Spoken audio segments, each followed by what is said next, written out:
Class 10th के students को सबसे ज्यादा टफ चैप्टर लगता है उनका चैप्टर नंबर फर्स्ट, जो कि है रासायनिक अभिक्रिया एवं समीकरण। और आज की इस वीडियो में एमपी बोर्ड एग्जाम के लिए मैं इस चैप्टर को बिल्कुल खत्म करने वाला हूं। अगर ये वीडियो आपने देख लिया तो मैं गारंटी दे सकता हूं कि इससे बाहर आपके एग्जाम में कुछ भी क्वेश्चन नहीं आएंगे। इससे आपका सारा का सारा चैप्टर खत्म हो जाएगा, सारा का सारा चैप्टर कवर हो जाएगा। सबसे बड़ी बात यह है कि इससे हम सबसे पहले तो देखेंगे सही विकल्प, इसके बाद आपके रिक्त स्थान टाइप के क्वेश्चन भी हैं, फिर आपकी सही जोड़ियां भी हैं, सत्य असत्य भी हैं, बाकी एक वाक्य उत्तर, 2, 3 व 4 नंबरी क्वेश्चन।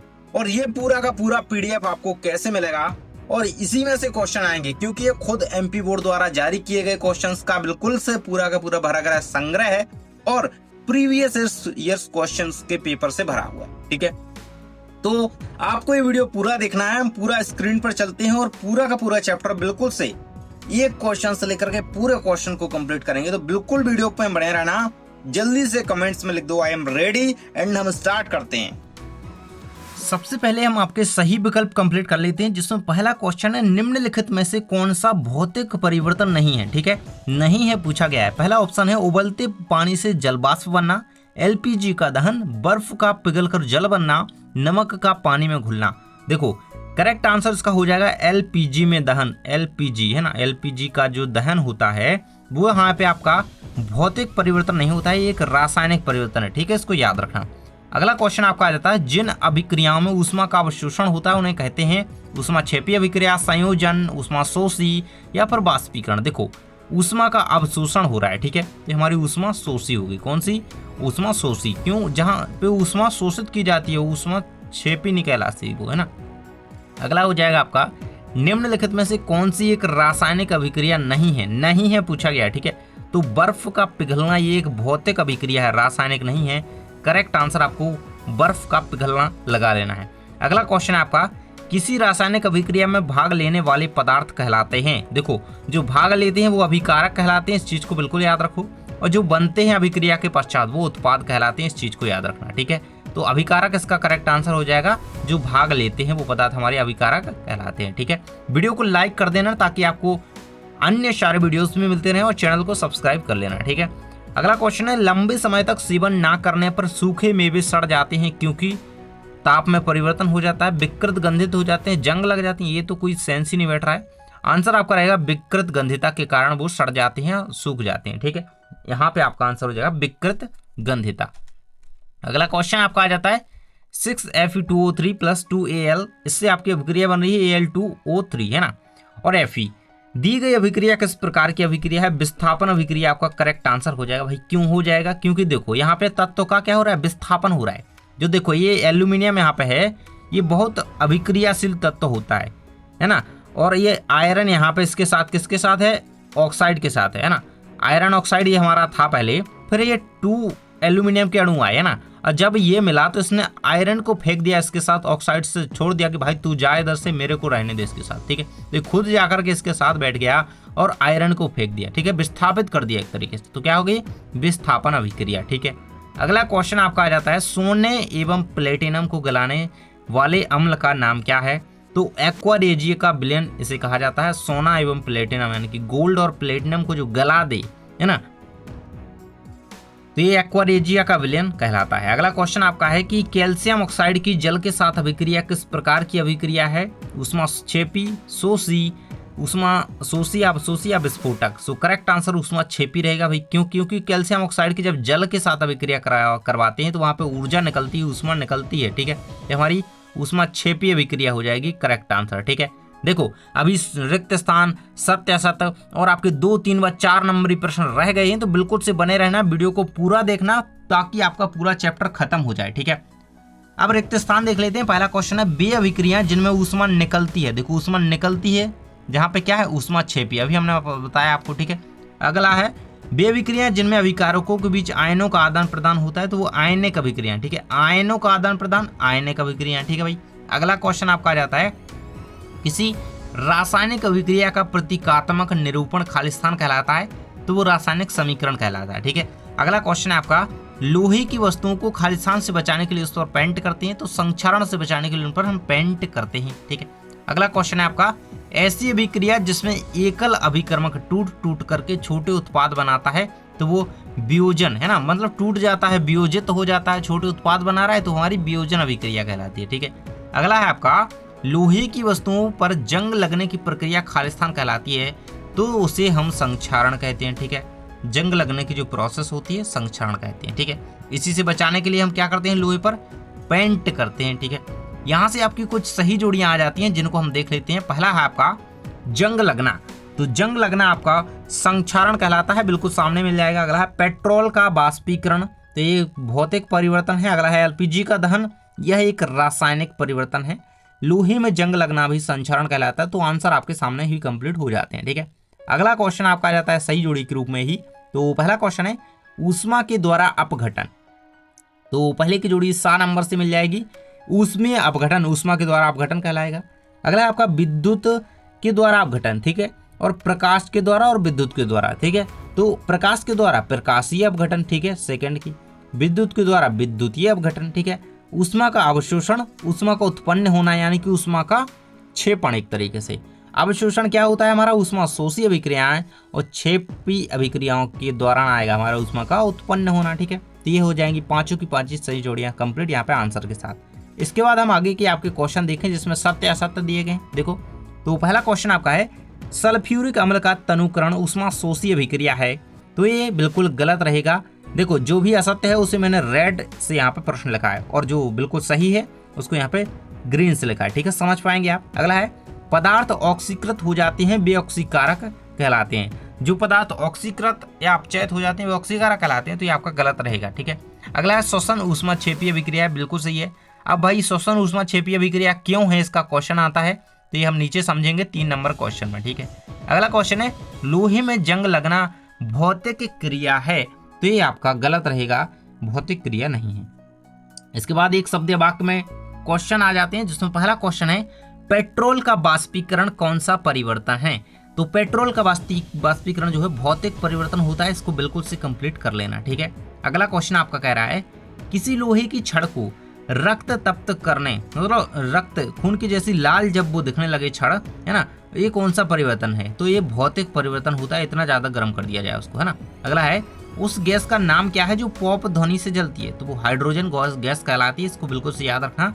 अगला क्वेश्चन कह रहा है H2 का योग तथा O2 का ह्रास कहलाता है, तो इसे हम अपचयन कहते हैं, अपचयन। ठीक है, अगला क्वेश्चन आपका है एलपीजी का दहन, बहुत इंपॉर्टेंट क्वेश्चन है, बिल्कुल से इसको कंप्लीट कर लेना, ये रासायनिक परिवर्तन है एक प्रकार का। अगला है आपका ठोस अमोनियम क्लोराइड का ऊर्ध्वपातन कौन सा परिवर्तन है, भौतिक परिवर्तन करेक्ट आंसर हो जाएगा। ठीक है, इसके बाद आपके 2 अंकीय क्वेश्चन आएंगे। हम ऑब्जेक्टिव इस चैप्टर के सारे कंप्लीट कर चुके हैं, तो जल्दी से वीडियो को लाइक कर दो जिसने अभी तक नहीं किया है, और अपने दोस्त के साथ वीडियो को शेयर जरूर से करना। ठीक है, यहाँ से 2 अंकीय क्वेश्चन में सबसे पहला मोस्ट इंपोर्टेंट पॉपुलर क्वेश्चन है वायु में जलाने से पहले मैग्नीशियम रिबन को साफ क्यों किया जाता है, बहुत इंपोर्टेंट क्वेश्चन है। आंसर रहेगा आपका मैग्नीशियम रिबन के ऊपर मैग्नीशियम ऑक्साइड की परत जम जाती है, उसे हटाने के लिए वायु में जलाने से पूर्व मैग्नीशियम रिबन को साफ किया जाता है। ठीक है, तो मैग्नीशियम ऑक्साइड की जो परत होती है उसको साफ करने के लिए, एक तरीके से, है ना, उसे हटाने के लिए, इसीलिए इसे साफ किया जाता है ताकि वह क्या कर सके, ऑक्सीजन के प्रत्यक्ष संपर्क में आ सके और आग पकड़ सके। ठीक है, अगला क्वेश्चन आपका है श्वसन को ऊष्मा क्षेपीय अभिक्रिया कहा जाता है, क्यों कहा जाता है, वेरी मोस्ट इंपोर्टेंट क्वेश्चन। ठीक है, देखो श्वसन को ऊष्मा क्षेपीय अभिक्रिया इसलिए कहा जाता है, देखो जहां पे ऊष्मा निकलती है विशेषकर उसे ऊष्मा क्षेपीय अभिक्रिया कहते हैं, तो समझ में आता है आपको। ठीक है, सुनते चलना ध्यान से जो मैं बताऊंगा। ठीक है, और श्वसन में होता क्या है, अपन ऑक्सीजन अपने शरीर के अंदर लेते हैं, वहां पे ऑक्सीजन गई, अपन ने जो खाया पिया है उसको जटिल पदार्थों से, यानी कि अपना जो बड़ा भोजन अंदर गया है उसको तोड़ कर छोटे पदार्थों में बांटेगी, फिर उससे हमें एनर्जी देगी, ऊष्मा मिलेगी, यही क्या है, ऊष्मा निकल रही है ना श्वसन से, तो ये ऊष्मा क्षेपीय अभिक्रिया कहलाती है, इस चीज को याद रखना। ठीक है, अगला क्वेश्चन आपका है अवक्षेपण अभिक्रिया किसे कहते हैं, उदाहरण देकर के समझाइए। तो जब 2 क्रियाकारकों के विलयन आपस में अभिक्रिया करके अविलीय ठोस प्राप्त करते हैं, उत्पाद बनाते हैं, तो उस विलयन को उस ठोस के कण अवक्षेपित कर देते हैं, इस अभिक्रिया को अवक्षेपण अभिक्रिया कहते हैं। BaCl2 + NO2SO4, इससे आपकी अभिक्रिया यहाँ पे कंप्लीट हो रही है, तो ये रहेगा आपका अवक्षेपण अभिक्रिया का उदाहरण। अगला क्वेश्चन आपका है बहुत इंपॉर्टेंट क्वेश्चन है, पूछा गया कई बार, तेल एवं वसा युक्त पदार्थों को नाइट्रोजन से प्रभावित किया जाता है, क्यों किया जाता है भैया। देखो तो तेल व वसायुक्त खाद्य सामग्री वायु या ऑक्सीजन के संपर्क में अधिक समय तक रहने पर अपचयित होकर अपना स्वाद या गंध बदलकर विकृत गंधित हो जाते हैं। इसलिए क्या है, जो आपके चिप्स के पैकेट वगैरह, कुरकुरे वगैरह होते हैं, वो उनमें जो पैकेट्स में क्या है, नाइट्रोजन डाली जाती है ताकि वो आपके पदार्थ खराब ना हो, क्योंकि वो ऑक्सीजन के संपर्क में आएंगे और खराब हो जाएंगे, गंध बदल जाएगी, वो है ना, विकृत गंध हो जाएंगे। ठीक है, ये रहेगा। अगला है आपका संयोजन अभिक्रिया किसे कहते हैं, उदाहरण देकर के समझाइए। बहुत इंपॉर्टेंट अभिक्रिया है। वे रासायनिक अभिक्रियाएं जिनमें दो या दो से अधिक तत्व या यौगिक संयुक्त होकर के एकल उत्पाद बनाते हैं संयोजन अभिक्रिया कहलाती हैं। जब देखो CO और O2 मिल रहा है तो CO2 बन रहा है। अब यहाँ पे क्या हुआ, दो या दो से अधिक पदार्थ मिले, ये दो मिले तो क्या बना, एक नया पदार्थ बना। ठीक है, अब ये दो पदार्थ मिले तो एक नया पदार्थ बना, तो ये क्या होगी, आपकी संयोजन अभिक्रिया होगी। इसको कंप्लीट कर लेना। ठीक है, देखो वीडियो को बनाने में और ये सारा कंटेंट आपके लिए तैयार करने में बहुत ज़्यादा मेहनत भैया लग जाती है, तो प्लीज़ वीडियो को शेयर करें। और मुझे नहीं लगता कि कोई स्टूडेंट अभी तक बचा हुआ होगा वीडियो में, क्या पता, मतलब मैं कह रहा हूँ ना, कई सारे स्टूडेंट बिल्कुल स्टार्टिंग में ही छोड़ करके चले जाते हैं। क्यों, आप लोगों के लिए मैं इतनी मेहनत कर सकता हूँ, तो आप लोग अपने लिए, अपने बोर्ड एग्जाम के लिए, अपने एग्जाम के लिए, अपने लिए थोड़ी मेहनत नहीं कर सकते क्या? तो बिल्कुल वीडियो को देखें और पूरे क्वेश्चन कंप्लीट करें। ठीक है, तो बने रहें, क्योंकि मेहनत दोनों की जरूरी है, मेरी भी और आपकी भी। ठीक है, अगला क्वेश्चन आपका है रेडॉक्स अभिक्रिया किसे कहते हैं, समीकरण दीजिए। देखो रेडॉक्स अभिक्रिया में क्या होता है कि वे अभिक्रियाएं जिनमें एक अभिक्रिया का उपचयन होता है तथा दूसरे का अपचयन होता है। सीधी सी बात इतनी याद रखनी है, जहां पर उपचयन और अपचयन दोनों साथ साथ घटित होती हैं अभिक्रियाएं, वो हमारी रेडॉक्स अभिक्रियाएं कहलाती हैं। उदाहरण आपका कंप्लीट इस प्रकार से हो जाएगा। ठीक है, अगला क्वेश्चन आपका आ जाता है लोहे की वस्तुओं को हम पेंट क्यों करते हैं। देखो लोहे की वस्तुओं को संक्षारण से बचाने के लिए हम उनको पेंट करते हैं, जिससे वे नमी के संपर्क में ना आए और वो संक्षारित ना हो। ठीक है, ऐसा आंसर आप लिख दोगे। ठीक है, अगला क्वेश्चन आपका आ जाता है, बहुत इंपॉर्टेंट क्वेश्चन, नया क्वेश्चन है, वियोजन क्रिया को संयोजन अभिक्रिया के विपरीत क्यों कहा जाता है। ठीक है, अब वियोजन में क्या होता है भाई, पदार्थ टूटता है, संयोजन में पदार्थ मिलते हैं तो नया बनता है। ठीक है, इसलिए विपरीत कहा जाता है, यहाँ पे हम देखेंगे। और इन अभिक्रियाओं के लिए रासायनिक समीकरण लिखे। ठीक है, देखो संयोजन अभिक्रिया में दो या दो से अधिक पदार्थ मिलकर के नया पदार्थ बनाते हैं, जबकि वियोजन में क्या होता है, एक बड़ा यौगिक टूट करके दो या दो से अधिक पदार्थ बनाता है। ठीक है, तो उल्टी बात, वही विपरीत कहा, पूछा गया है। संयोजन में दो पदार्थ मिलते हैं, वो एक नया बनाते हैं, और इसमें कोई एक पदार्थ टूटेगा, यौगिक टूटेगा और दो पदार्थ बनाएगा। ठीक है, तो ये हो जाती है वियोजन। ये दोनों के उदाहरण रहेंगे यहाँ पे, ये दोनों मिल रहे हैं तो ये एक पदार्थ बन रहा है, और ये टूट रहा है तो ये दो पदार्थ यहाँ पे बन रहे हैं, वियोजन। ठीक है, कंप्लीट इसको कर लेना। इसके बाद अगला क्वेश्चन आ जाता है, कोई दो संतुलित रासायनिक समीकरण लिखिए। Very very most important question, आपको पता होना चाहिए संतुलित रासायनिक समीकरण क्या होता है। देखो कोई भी समीकरण है, दोनों समीकरण अगर आपके पास हैं तो अभिकारकों और उत्पादों, ठीक है, ये अभिकारक है, जिनसे पदार्थ मिलकर के उत्पाद बना होता है वो हमारे अभिकारक कहलाते हैं, और जो बनता है वो उत्पाद कहलाता है। ठीक है, तो ये आपका रहेगा यहाँ पे उत्पाद हो गया हमारा और अभिकारक। इन दोनों में परमाणुओं की संख्या जब समान होती है, जैसे यहाँ पे H2 भी, H के जो परमाणु हैं दो हैं, यहाँ पे भी दो हैं, तो ये क्या है, समान है, तो मतलब ये संतुलित है। ठीक है, इसी प्रकार से यहाँ पे 2 Na के अणु हैं, यहाँ पे भी 2 हैं, तो ये संतुलित है। ठीक है, तो ये चीज आपको याद रखना है। अगला क्वेश्चन आपका आ जाता है, सिल्वर क्लोराइड को गहरे रंग की बोतल में क्यों रखा जाता है। तो सिल्वर क्लोराइड प्रकाश के संपर्क में आने पर टूट जाता है और उसकी गुणवत्ता खराब हो सकती है, इसलिए इसे गहरे रंग की बोतल में रखा जाता है।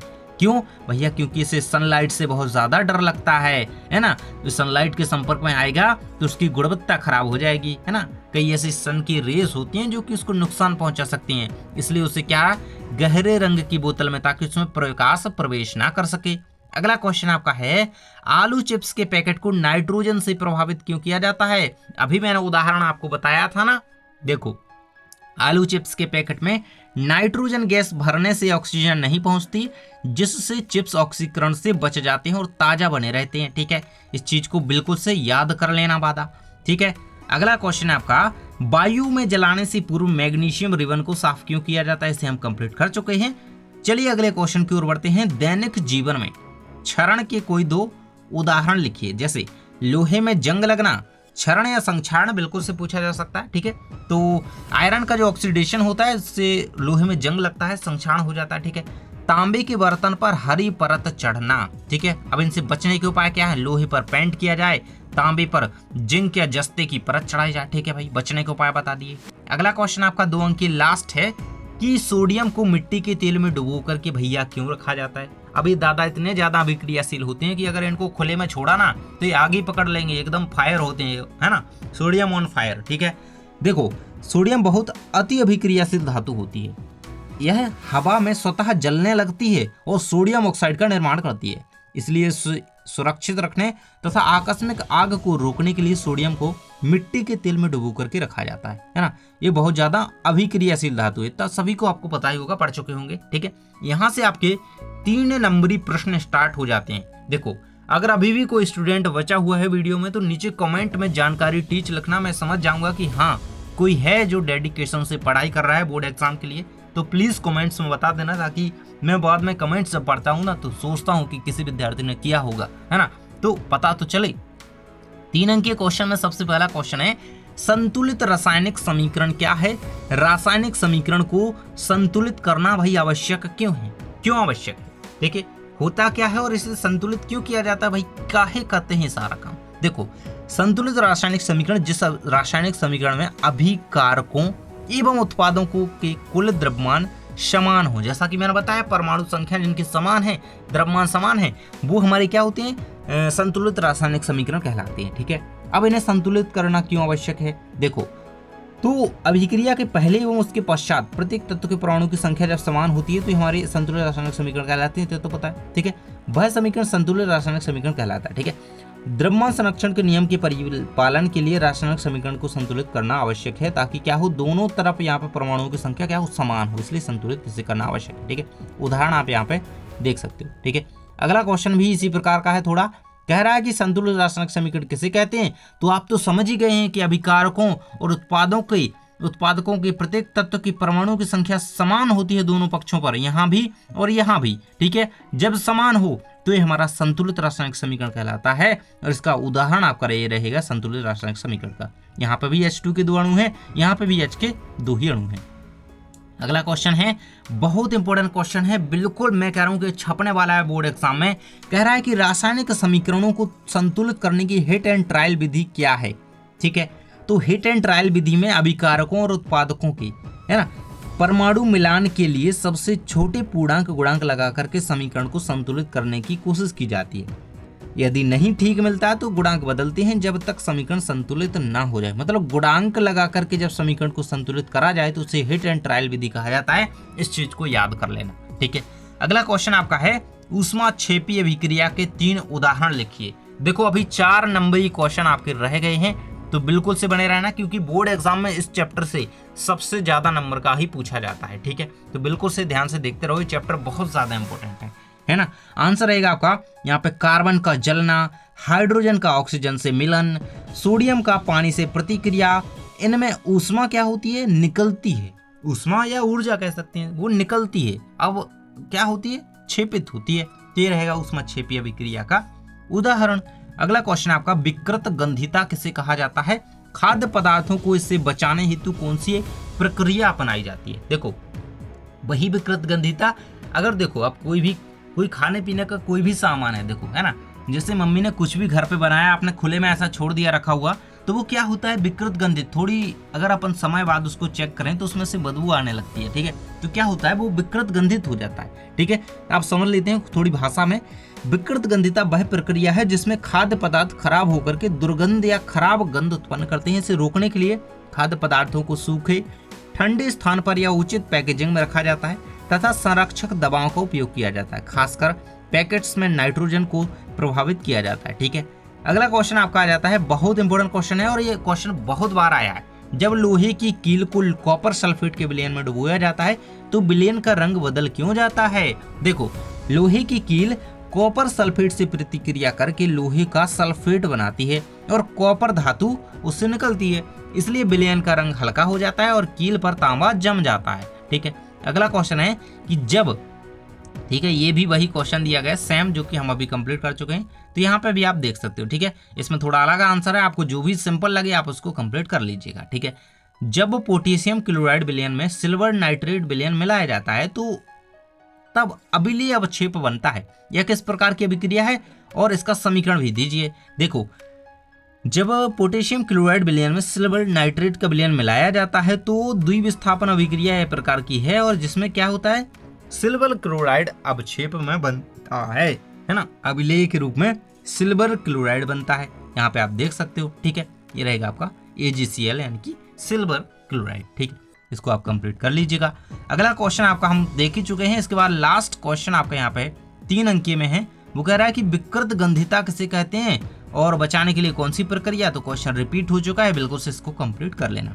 इसके बाद 4 अंकीय क्वेश्चन, 4 अंकीय केवल 5 क्वेश्चन है या 6, इतने ही क्वेश्चन है। इनमें से आपका 100% गारंटी के साथ बोर्ड एग्जाम में कवर हो जाएगा। तो बिल्कुल लास्ट फेज में आ चुके हैं वीडियो के, ध्यान से देखते रहो। देखो, कह रहा है कि संक्षारण को परिभाषित कीजिए, संक्षारण के बचाव के 2 उपाय दीजिए। ठीक है, संक्षारण होता क्या है। तो जब कोई धातु अपने आसपास अम्ल, आर्द्रता, नमी आदि के संपर्क में आती है तो उस पर जंग लग जाती है, संक्षारित वह हो जाती है, और इसी जंग लगने की प्रक्रिया को संक्षारण कहा जाता है। ऐसा आपको लिख देना है। ठीक है, अब संक्षारण से बचाव के उपाय लिखने हैं। तो लोहे में जंग लगना अर्थात उस पर लाल भूरी परत चढ़ जाना, ये हो जाएगा यहाँ पर संक्षारण का यहाँ पर एक उदाहरण। और चांदी की सतह पर कालिक पड़ जाना, है ना, तो ये इसके रहेंगे उदाहरण। अब बचाव के उपाय मैं आपको बता देता हूँ कि लोहे पर पेंट करके, चांदी पर आप क्या कर सकते हैं, जिंक की जस्ते की परत चढ़ा सकते हैं, तांबे वगैरह पर। ठीक है, अगला क्वेश्चन आपका कह रहा है कि विस्थापन एवं द्विविस्थापन अभिक्रियाओं में क्या अंतर है, इन अभिक्रियाओं के समीकरण लिखिए। ये नया क्वेश्चन ऐसा बन रहा है ना, 4 नंबर में। तो देखो, विस्थापन अभिक्रिया में एक तत्व किसी दूसरे कम अभिक्रियाशील तत्व को विस्थापित करता है। जो ज्यादा पावर वाला आदमी होता है वो कम वाले को प्रतिस्थापित करता है, तो हमेशा से होता आ रहा है। ठीक है, तो ये यहीं पे हो रहा है ना। और द्विविस्थापन अभिक्रिया में 2 यौगिकों के आयन आपस में आदान प्रदान करते हैं। ठीक है, आदान प्रदान जब हो तो वो होती है द्विविस्थापन अभिक्रिया। और जब एक अधिक अभिक्रियाशील वाला तत्व कम क्रियाशील वाले तत्व को विस्थापित करे तो वो विस्थापन अभिक्रिया। ठीक है, ये दोनों के उदाहरण रहेंगे। जैसे जिंक देखो यहाँ पे, अब जिंक यहाँ पे अकेला था, लेकिन यहाँ पे क्या हुआ, इसने कॉपर को फेंक दिया, भाई तू चल निकल इधर से, मैं इसके साथ बैठेगा। तो ये जिंक यहाँ पे इसके साथ बैठ गया। ठीक है, ये आपकी यहाँ पे क्या हो जाएगी, विस्थापन। ये द्विविस्थापन अभिक्रिया उदाहरण रहेगा। ठीक है, इसके बाद अगला क्वेश्चन आपका है, आपको ये सारा प्रश्न दिया गया है, कह रहा भाई कि निम्नलिखित अभिक्रियाओं के संतुलित रासायनिक समीकरण लिखिए। आपको अभिक्रियाएं दी गई, हाइड्रोजन और क्लोरीन मिल रहा है, हाइड्रोजन क्लोराइड, भाई समीकरण आपको बताने हैं। ठीक है, सोडियम प्लस जल, सोडियम हाइड्रोक्साइड प्लस हाइड्रोजन। ठीक है, आपको ये पूरी मैं अभिक्रिया बता देता हूँ। ठीक है, देखो पहले का आंसर ये रहेगा, यहाँ पे हाइड्रोजन और क्लोराइड मिल रहा है, हाइड्रोजन क्लोराइड आपका बन रहा है। ठीक है, आंसर रहेगा। और ये रहेगा सेकंड, थर्ड, फोर्थ, सभी को आपको कंप्लीट भैया कर लेना है। इसके बाद अगला क्वेश्चन आपका आ जाता है, रेडॉक्स अभिक्रिया क्या है, समीकरण लिख करके अपचयन एवं उपचयन अभिक्रिया को दर्शाइए। ठीक है, तो देखो हम अभी भी देख चुके हैं, लेकिन 4 नंबर में ये क्वेश्चन आता है तो मैंने यहाँ पर लिख रखा है। ठीक है, बिल्कुल से कंप्लीट कर लेना। जहाँ पे उपचयन अपचयन दोनों साथ साथ होती हैं तो वो हमारी रेडॉक्स कहलाती है, और ये उदाहरण रहेगा, इसके साथ आप इसको कंप्लीट कर लेना। अगला क्वेश्चन है, और कह रहा है कि भाई वियोजन अभिक्रिया को संयोजन अभिक्रिया का विपरीत क्यों कहा जाता है, समीकरण भी लिखिए। बहुत ज्यादा इंपॉर्टेंट है, शायद हम इसे कंप्लीट कर चुके हैं तो इसको कंप्लीट कर ही लेना। ठीक है, अगला क्वेश्चन है, जब लोहे की कील को कॉपर सल्फेट के विलयन में डुबाया जाता है तो विलयन का रंग क्यों बदल जाता है, और इसका समीकरण भी लिखिए। ये रहेगा इसका आंसर। तो बिल्कुल हम आपके सारे क्वेश्चन कंप्लीट कर चुके हैं। मिलते हैं नेक्स्ट वीडियो में। अगर आप अन्य जगह पर हमसे नहीं जुड़े हैं तो प्लीज जाइए और जुड़िए, टेलीग्राम वगैरह पर, व्हाट्सएप पर, है ना। और इसका PDF मैं जल्दी ही प्रोवाइड कराने की कोशिश करूंगा, तो डिस्क्रिप्शन में चेक करते रहना।